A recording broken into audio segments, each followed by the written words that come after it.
Muy buenas a todos, bienvenidos a otro episodio de Papeles de un lector. Mi nombre es Cristian Verón y hoy les estoy trayendo un texto de un teórico literario y estudioso de las ciencias del lenguaje como lo fue Todorov.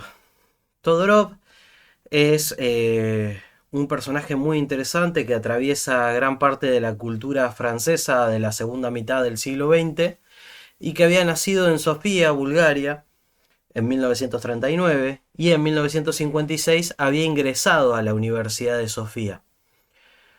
En 1963, debido a sus excelentes calificaciones, consigue una beca para ir a estudiar a Francia y una recomendación para doctorarse en la Sorbona.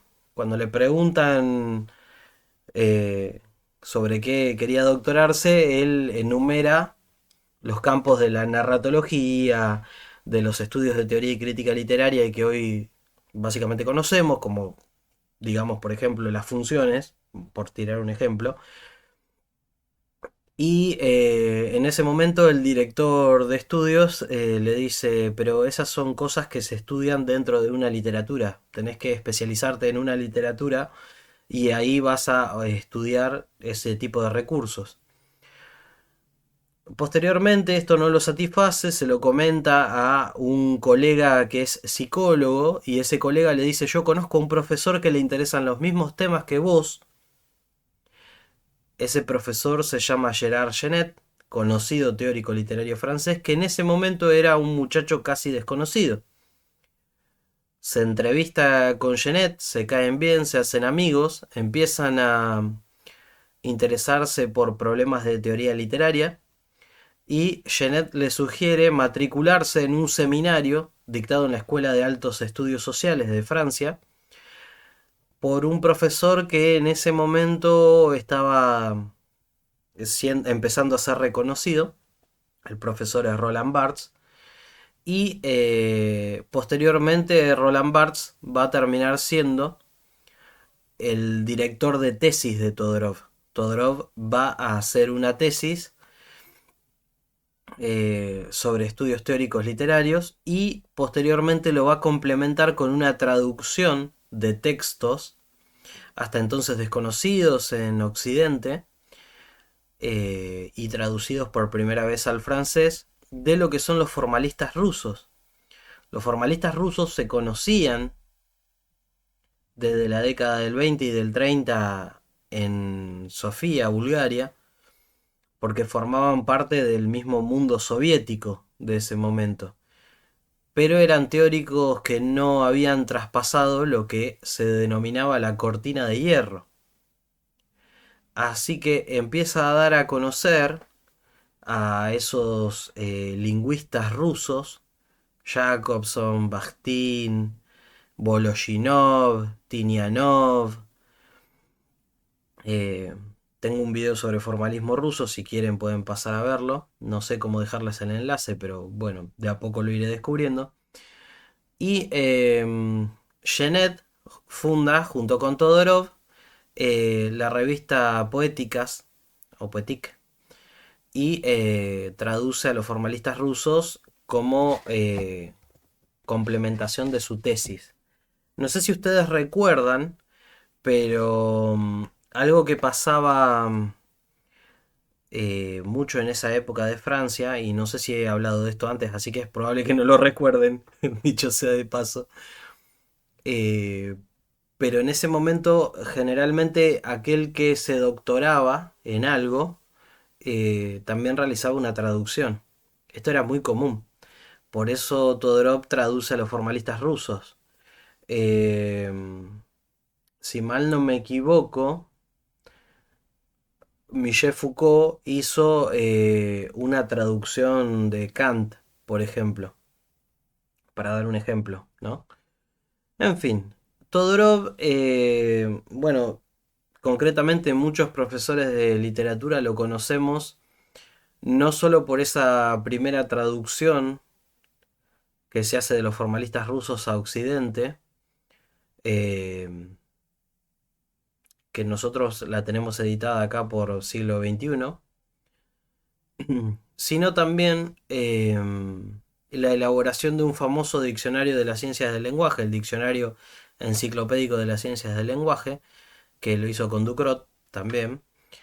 Y entre otras de sus labores, también trabajó muchísimo tiempo para el Centro Nacional de Investigación Científica de Francia. Pero concretamente lo que a nosotros nos interesa hoy es que de 1994 al año 2004 él trabajó en el Consejo Nacional de Programas Educativos del Ministerio de Educación de Francia. Era un órgano consultivo que básicamente lo que hacía era tratar de determinar el enfoque y los textos que se utilizaban en la enseñanza de la literatura dentro de las instituciones educativas. Básicamente sería como el grupo que elabora el currículum, vamos a decirlo así. Ahora bien, en 2004 él se va de ese órgano consultivo y en 2008 reflexiona sobre esos años de trabajo y sobre el enfoque particular que tiene la enseñanza de la literatura en Francia, y lo publica en un libro que, bueno, en Argentina salió publicado por Galaxia Gutenberg, que es La literatura en peligro. La literatura en peligro es un ensayo del año 2008, no es un texto de teoría literaria, es un ensayo, ¿sí?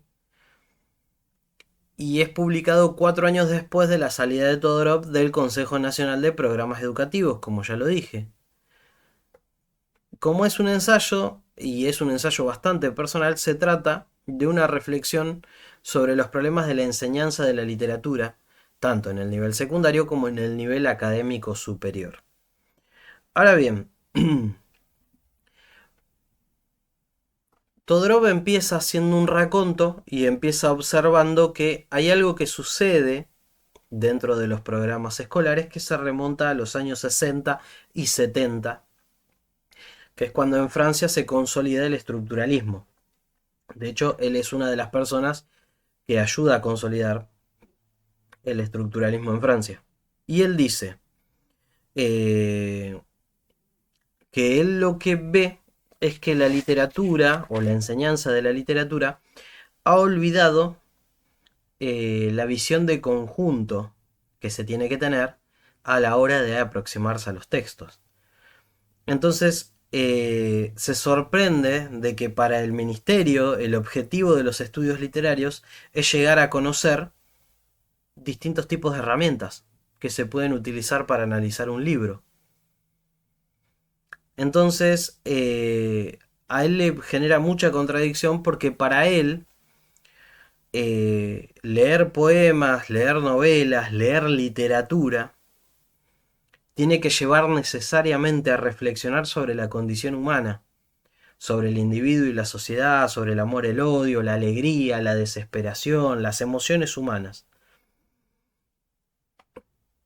Y sin embargo, no es así. El enfoque, en cambio, está puesto en la adquisición de una serie de herramientas y de aprender lo que cada crítico dice sobre un texto determinado.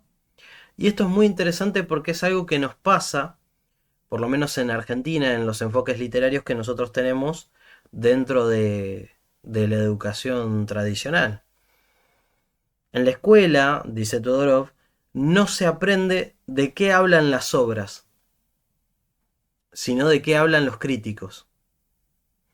Y eso es muy interesante porque para Todorov el gran problema es que las instituciones educativas han olvidado la literatura como un elemento de educación humanística.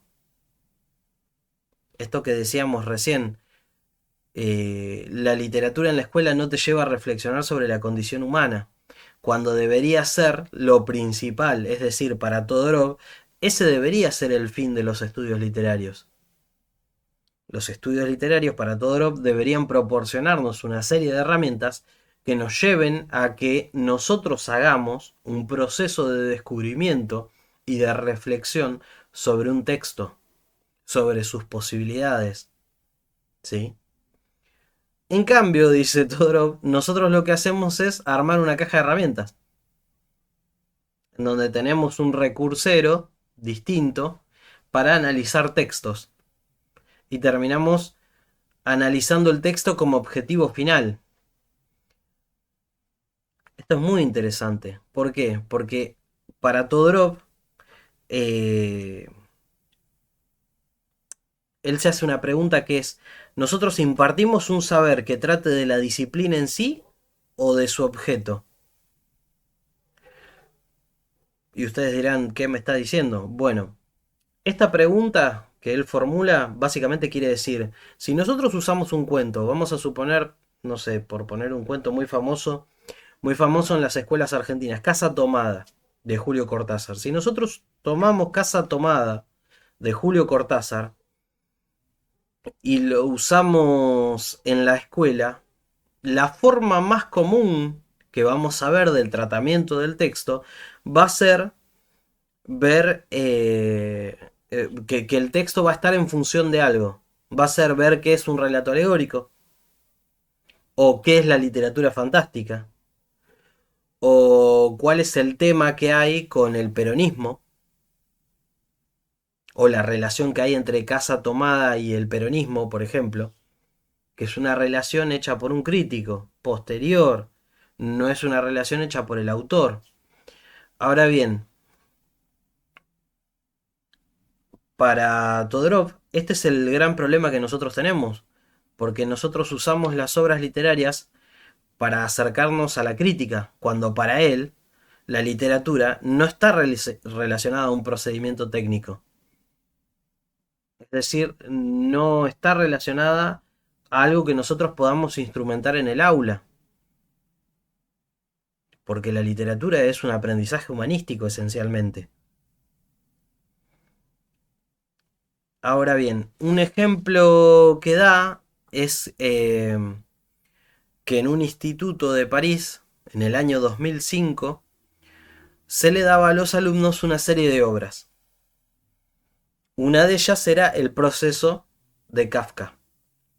Ahora bien, en el examen final, estos chicos debían responder centrándose en las funciones de determinados elementos del libro. Entonces los chicos debían responder en el examen final, y se los evaluaba por eso, cómo es el narrador, qué tipo de personajes aparecen en la obra, cómo es el enfoque de la obra, si tiene un enfoque, si hay una focalización, cuál es la focalización, si está narrado en primera persona o en tercera persona. Y Todorov de todo esto responde que él entiende que algunos profesores de instituto se alegren de que así sean ahora los programas, porque en lugar de dudar ante una cantidad inabarcable de información sobre cada obra, saben que deben enseñar, perdón, las 6 funciones de Jacobson, las 6 actancias de Greimas, la analepsis y la prolepsis, etc. Es decir, para Todorov nosotros estamos enfocando completamente mal el asunto, porque los lectores saben quién es Stendhal, Rousseau o Proust. Eh, Él habla de lectores franceses, ¿no?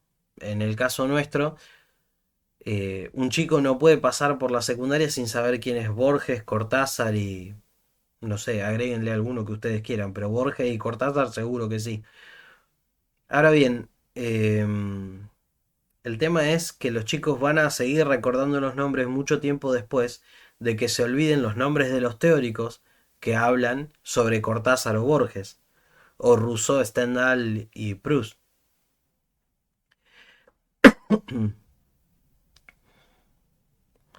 Él dice algo muy interesante, que es que él dice así: es cierto que el sentido de la obra no se reduce a la valoración subjetiva del alumno, sino que depende de un proceso de conocimiento. Así, para llevarlo a cabo, al alumno puede serle útil aprender ciertos datos de la historia literaria o algunos principios que surgen del análisis estructural. No obstante, en ningún caso el estudio de estos medios de acceso debe sustituir el del sentido, que es el fin. Es decir, yo no puedo estudiar una obra solo para saber cómo es el narrador, o solo para saber cuál es el inicio, cuál es el nudo y cuál es el desenlace.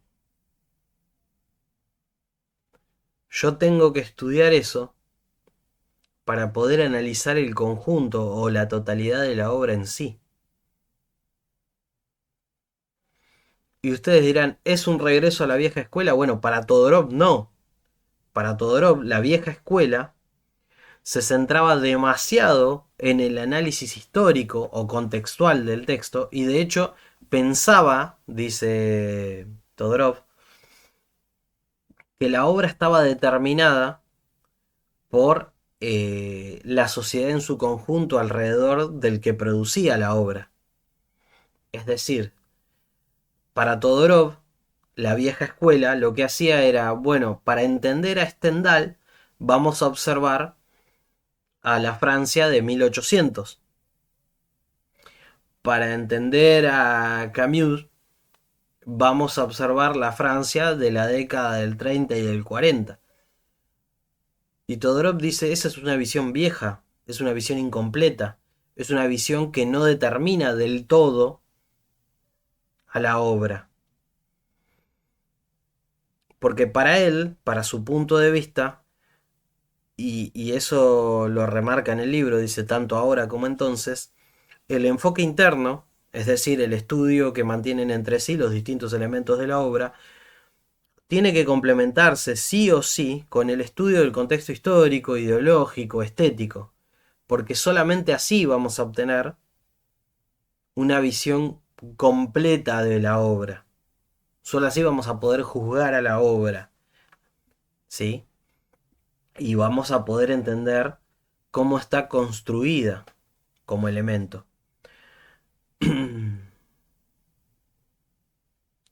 Ahora bien, eh, para Todorov el origen de ese mal de la escuela está en los estudios superiores. Él dice que son los enfoques literarios que hubo en las universidades entre el año 60 y el 70 los que determinan que hoy la literatura se aprenda así en los colegios. Y él dice en los 60 la enseñanza de la literatura o de los textos literarios en Francia pasaba por ceñirse a un marco histórico nacional. Es decir, todos los movimientos literarios se explicaban en la historia de Francia.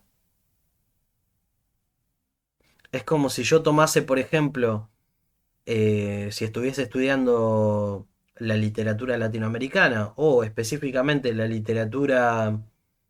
No, la literatura latinoamericana.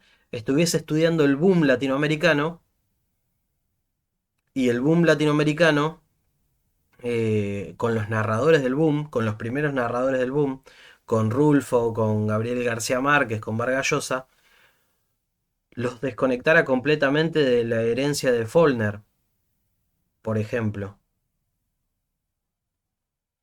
O si yo estuviese estudiando literatura en Argentina y estuviese estudiando la primera generación literaria del país, que eran los románticos, y desconectase eso del romanticismo como movimiento literario, y me faltaría una parte importante para entender qué es lo que sucede.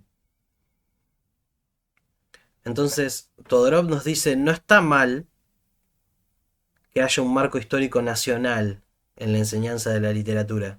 Lo que está mal es que se simplifique la literatura como algo que se explica dentro de un solo país, porque la literatura no es algo que queda ceñido a fronteras.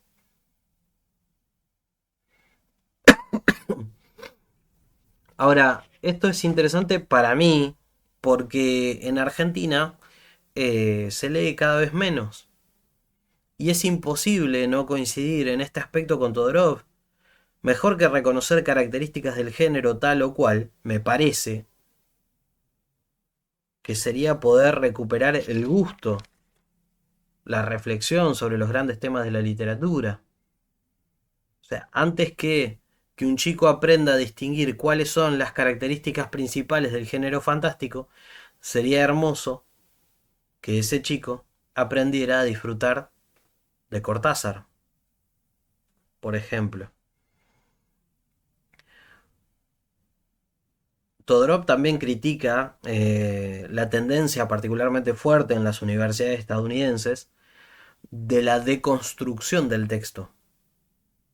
Para él esa corriente solamente busca reforzar algo que los deconstructores ya dan por sabido, que es que las obras no afirman nada.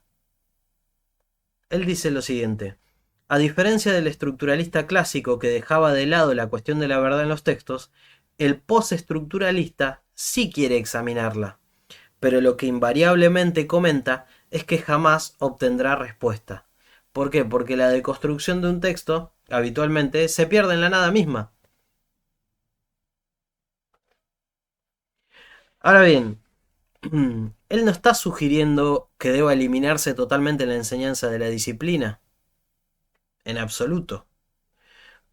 Él dice, cada una de estas partes, cada uno de estos tipos de enfoque de análisis son válidos, pero deben encontrar el lugar que le corresponde. Es decir, nosotros tenemos que tratar de lograr una visión de conjunto. Y esa visión de conjunto es muy difícil de lograr. ¿Por qué? Porque para Todorov prácticamente es una misión imposible.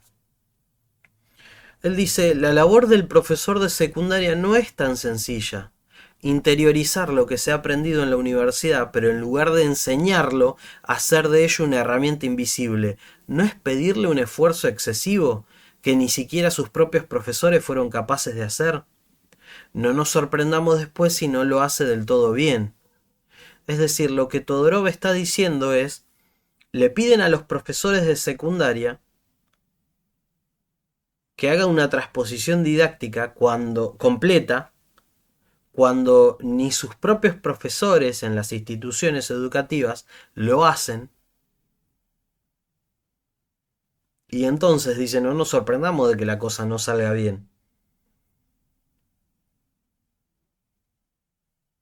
Ahora bien, lo interesante de esto es que para Todorov el gran problema de la literatura pasa porque nosotros dentro de la escuela hemos perdido la capacidad de gozar de los textos. Los usamos siempre para explicar algo más.